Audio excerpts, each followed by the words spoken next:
Hey everybody, and welcome again to Pablo FC. Today we're also going to try to do a La Liga Week 4 preview. Basically, Real Betis, Real Madrid face a tough tie against Real Sociedad, and we're going to just basically run through like the 10 games of the Spanish La Liga, and if we get the chance, we might talk about if we get a chance in future videos, we might talk about other leagues. But yeah, just talking about this one. Let me know your thoughts and feelings in the comment section, what you think about videos like these. Should we be doing analysis and all of that? But it is what it is. Let's talk about this. I've done one for the Premier League. You guys let me know what you think in that one, and I'll do one for the Spanish League or Spanish La Liga, and probably do everything in one go in one video. But just let me know your thoughts and feelings in the comment section as we build towards the weekend. International break is done right now, and the Spanish La Liga is back. And the first game, which is happening right about now, is Sevilla versus Elche. Sevilla achieved their first win in the season with a score of 2-0 against Girona in the previous round. Now, the team led by Matthäus Almeyda had faced two losses before this victory, so they've had two wins and two victories, two losses and one win, making it a relief and a sign that they are slowly regaining their form.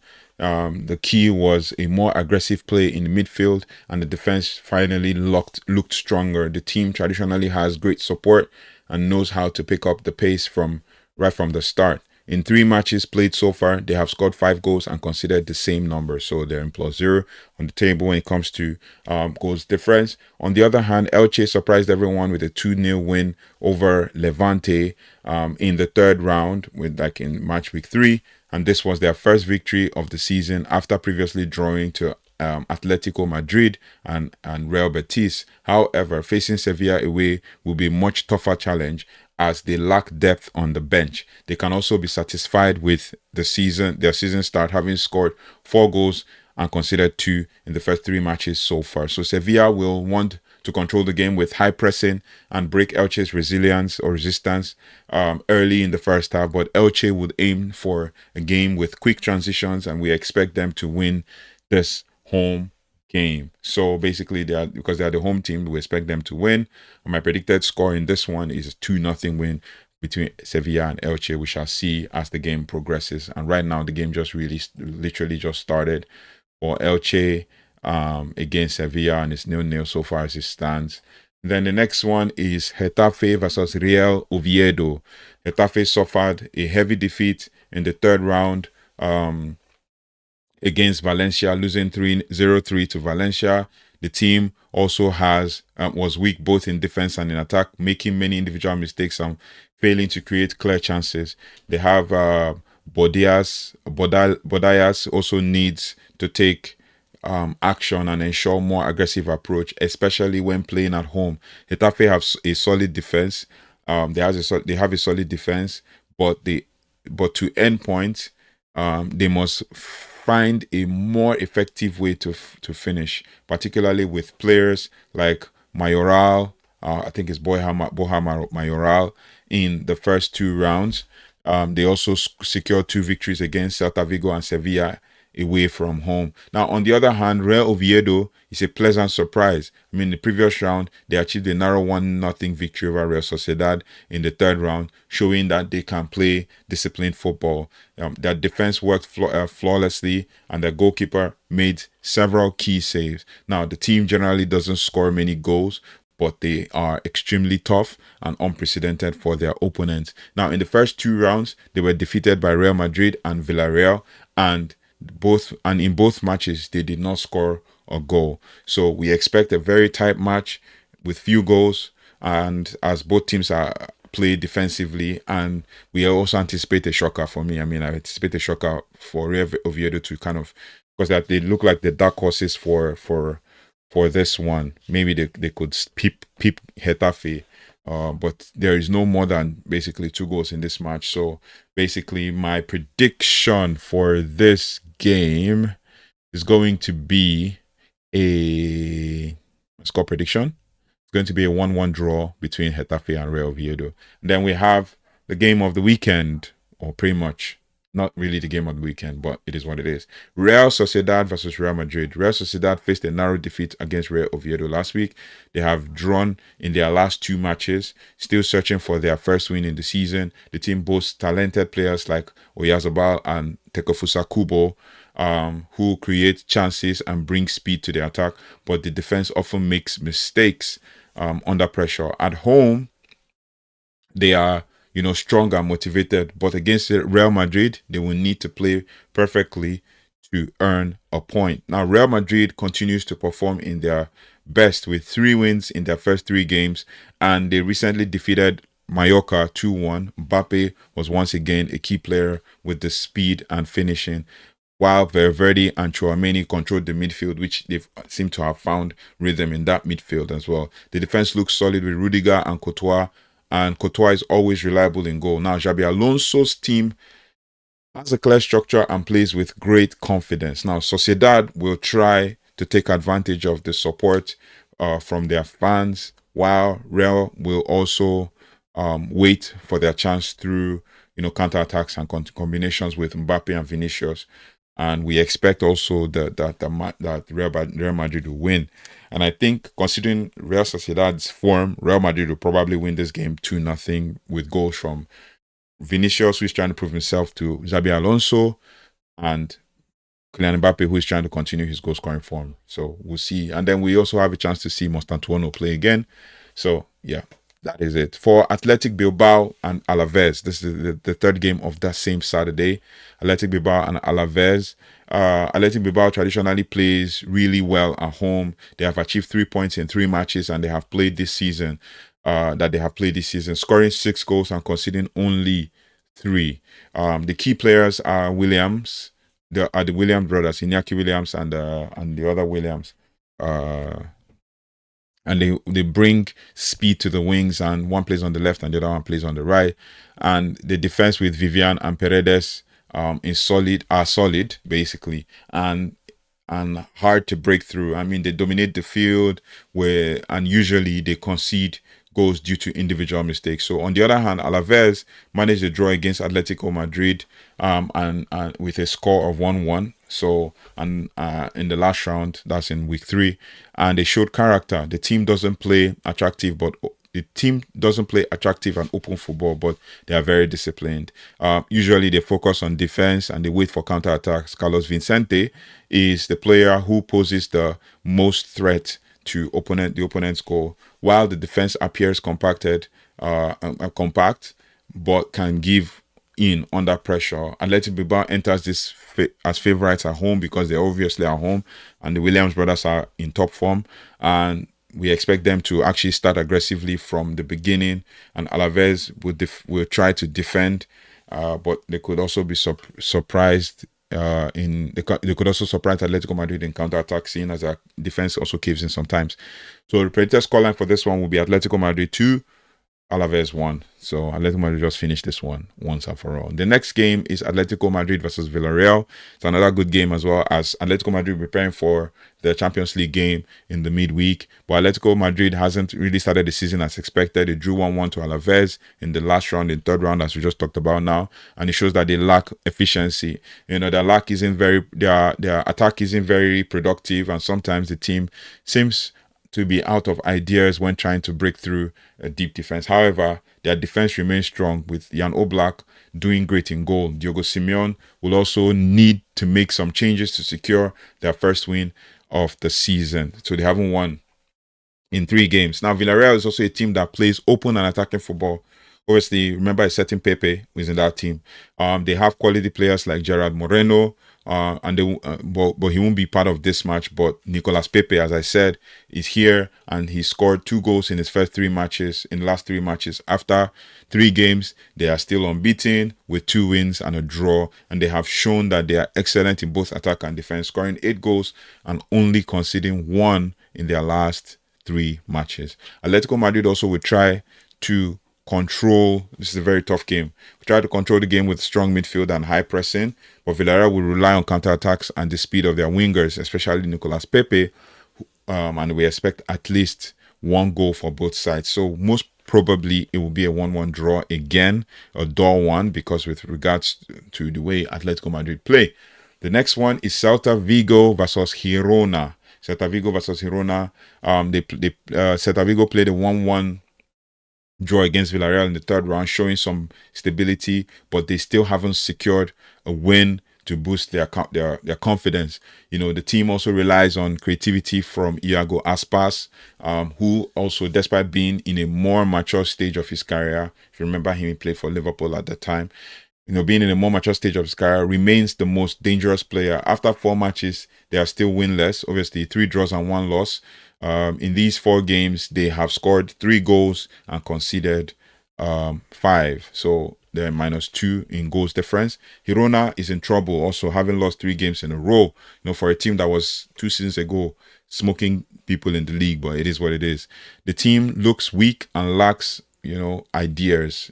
But last season they were also sensational with their exciting attacking play, but now the defense is too leaky, and their attack is actually not finishing well enough. They have a scoring problem, and having only netted 1 goal in 3 matches while conceding a whopping 10 goals. So that I think they're the ones that have conceded the most in the league. So Girona are in deep trouble, and it's something that we need to actually think about for them. So in deep trouble. But the game between Sevilla and Elche is still a 0-0 draw after 11 minutes, just to give you an update. With Celta Vigo at home in this one, to take initiative and attack through Iago Aspas and their speed wingers, Girona will try to tighten up their game and regain confidence with a strong defense. But it is anticipated that the home team will win because they're at home and they have the home crowd, and it'll be the first win for the season for Celta Vigo. So probably my prediction will probably be a 2-0 win. Iago Aspas gets 1 goal. The next one is going to be an interesting one that I would like to see what the outcome will be. Levante versus Real Betis, in the sense that obviously I want to watch Anthony come on the first one, but for his first game as a Real Betis permanent player. Levante faced a tough loss against Elche and with a score of 0-2, so they lost 2-0 to Elche in match week 3. The team looked weak, losing too many duels in the midfield and lacking creativity in their attack. At home, they usually play with a fighting spirit and rely on their fans for support, but their main issue is finishing. After playing 3 games this season, they have lost 3 and they have lost all 3, scoring 3 goals and conceding 7. So they're second on the table when it comes to most goals conceded after Girona. On the other hand, Betis is an unpredictable team. After 4 matches, they have 1 win, 2 draws, and 1 loss.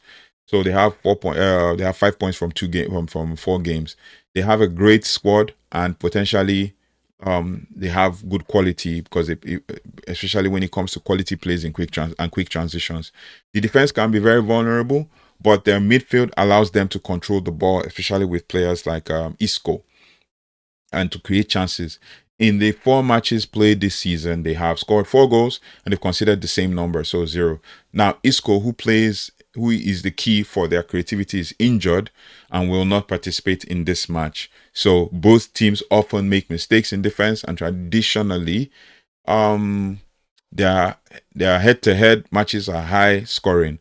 So we expect to see at least 3 goals in this game. For Levante against Real Betis, with Anthony coming on or starting the game, my prediction is probably going to be a 2-1 win for Real Betis.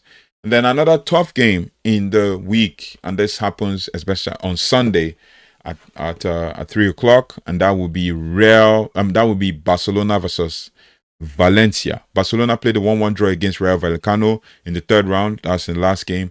And they showed once again that they can struggle against teams with disciplined defense. As the Flick's team controls possession and creates chances, Lewandowski remains the top scorer, while young Lamine Yamal remains the source of creativity and depth.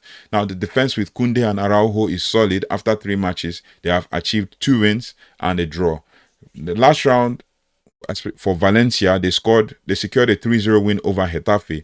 The team played more aggressively and entered and enter this match with greater confidence. Players like Hugo Duro and Diogo Lopez, bring energy and know how to punish mistakes. However, it will be extremely difficult for them to impose their game against Barcelona. In the first round, they drew with Real Sociedad, and then they were defeated by Osasuna away. So Barcelona will be in control of the game, and Valencia will also defend compactly and try to surprise with counterattacks. Nevertheless, Barcelona's individual quality should also make the difference. I think Marcus Rashford is going to come on in this one. He's not going to start. And then we expect the win to be a score of at least 2 goals in this match, and potentially Barcelona winning 2-0, seeing as they are at home. Barcelona could win this game 2-0, but you won't put it past Valencia to get one. So maybe I'll change my prediction to 2-1. It is what it is. The next one is kind of like a seemingly tough game for the quality of both teams. That would be Osasuna versus Rayo Vallecano. Osasuna, traditionally, they play really well at home, right? But in the last round, in game 3, they lost to Espanyol, showing that sometimes they struggle with creativity against a well-organized defense. The team led by Alessio Lici usually plays with a high intensity, using the wings and set pieces as their main weapon. They have 2 losses and 1 win, scoring 1 goal and conceding 2 in the last 3 matches. So they have really, really tight defenses, right?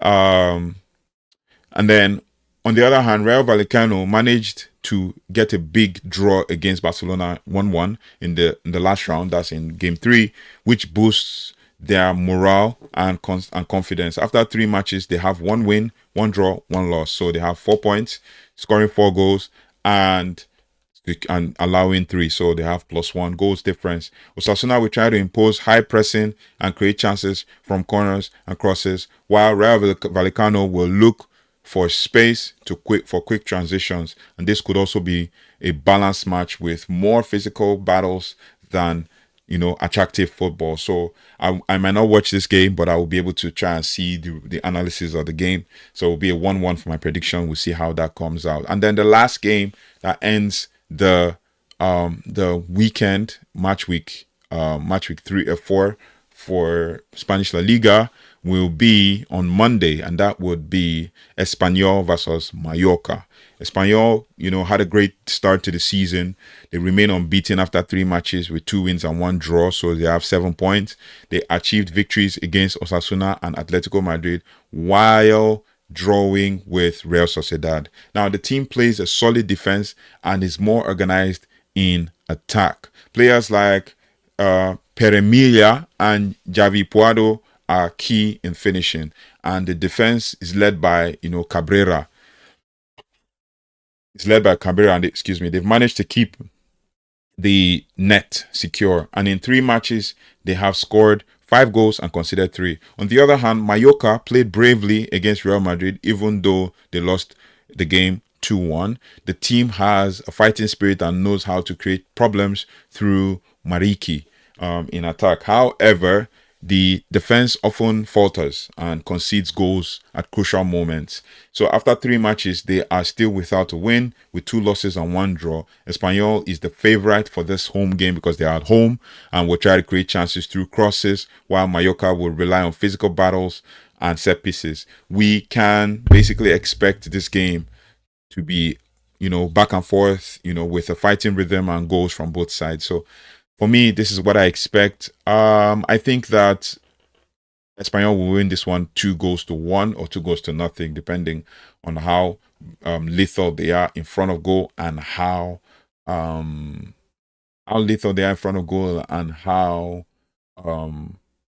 defensively astute they can be. So let me know your thoughts and feelings in the comment section. We just had to do match week 4 for La Liga. I mean, let's see how the reaction goes for this video. If you guys like it, we could do for other leagues when we get the chance to probably do it quite early so that we can actually be able to have conversations about this game. But thank you so much for watching. If you haven't already, please do like, share, subscribe, and hit the notification bell so you don't have to miss any updates, any reviews, any deep dives, any previews, or anything we're doing with regards to your Pablo FC and all things football. We're going to try and touch some of the games in the league, especially the most important games. But just let me know your thoughts and feelings in the comment section, which one you like the most. And if you have any questions, pop it in the comment sections and I'll try and answer as much as I can.